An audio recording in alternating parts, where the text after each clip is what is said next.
Hello, everybody. Welcome back to my channel.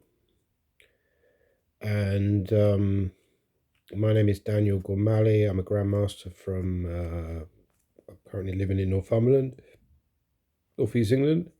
So today I wanted to talk about the whole Naroditsky Kramnik situation because I was watching this latest Naroditsky video on C Squared podcast, and he did look very stressed. He looked underweight, like he's not been eating properly.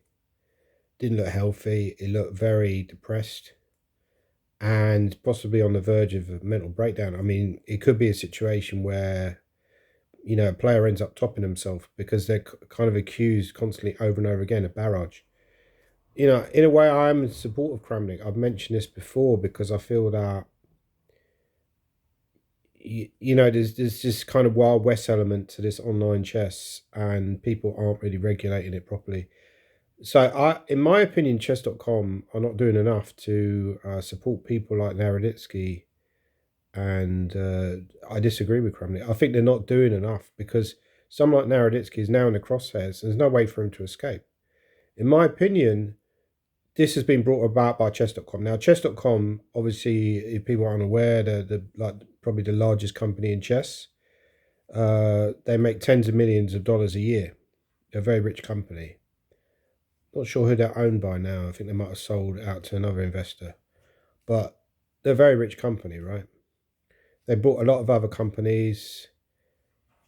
So they run these money events. And something like Naroditsky's made his name through playing stuff like Not Title Tuesday. I mean, not many people are aware of what he's done over the board. So he's obviously a very strong player over the board. You can't reach 2600 level over the board without being incredibly strong. For some reason, he didn't seem comfortable with playing over the board classical.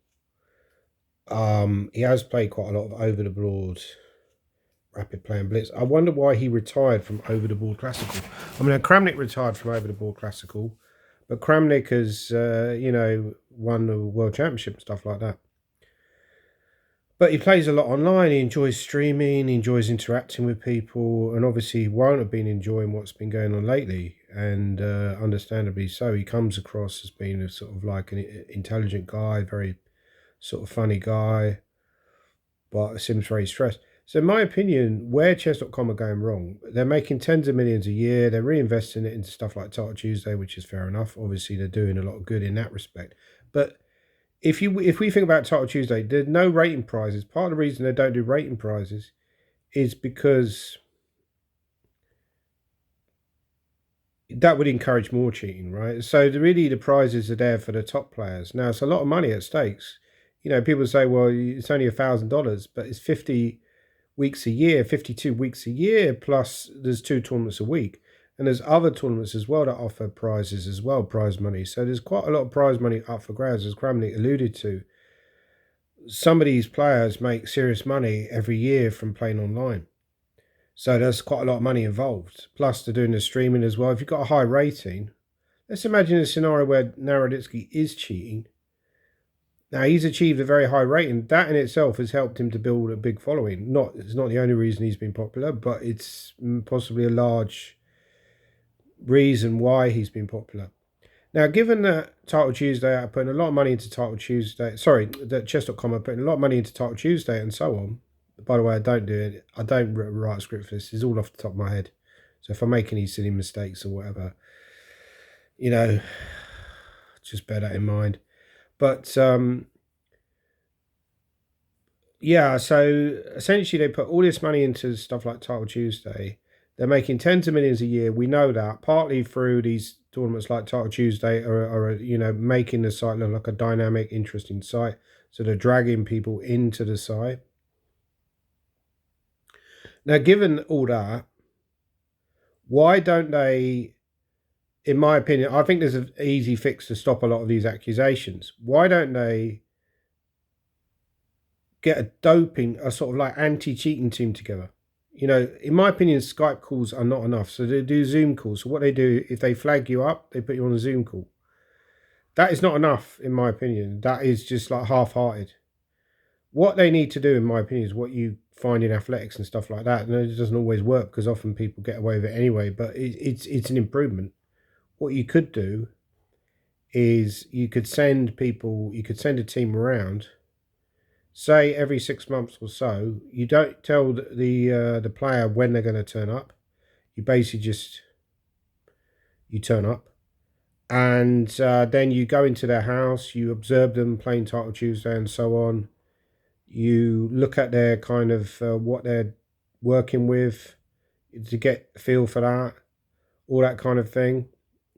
Kramnik has sort of set himself up as this kind of witch hunter, investigative detective, but he's got limited resources. He can't do that much anyway, and obviously people question his methods, understandably so, because he's just an individual just observing stuff like we are. He's trying to find sort of like, murder weapons when they're not exactly there. So basically, you send around an individual, maybe a couple of people around to observe. Now you could say then, well, who do you investigate? Well, in my opinion, the obvious thing is you investigate the top players. It's very easy to see who the top people who are making a lot of money out of Title Tuesday are.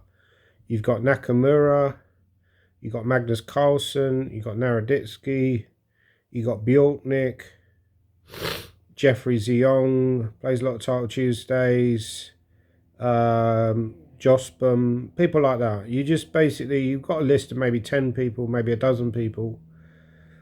Once you've made a certain amount or won a certain percentage of Title Tuesdays, you're then triggered and you're going on to the kind of elite list where they're going to go around and going to investigate you. And that happens, okay, maybe that's unfair that they don't investigate everyone because maybe the other people they could randomly investigate. You could also have a situation where if you're a regular winner, they give you certain like devices to play on the server with, and they have control of those devices themselves. Why not do that? Why not have a computer that is linked to chess.com that chess.com can take control of?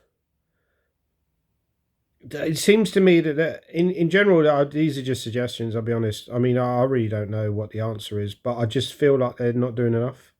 So I kind of agree with Kramnik in that sense. I feel like I don't agree with them that they're corrupt and they're turning a blind eye and they know that these people are cheating, but they just don't care. I don't agree with that. But I feel like they could do more given the amount of money that they're making out of chess. So that's just my opinion. Leave your comments down below. Do you agree with me? I am a little bit concerned about this Naroditsky situation. I feel like it's sort of bloated out of control. It's got spun out of control. I think maybe it needs to be reined back in.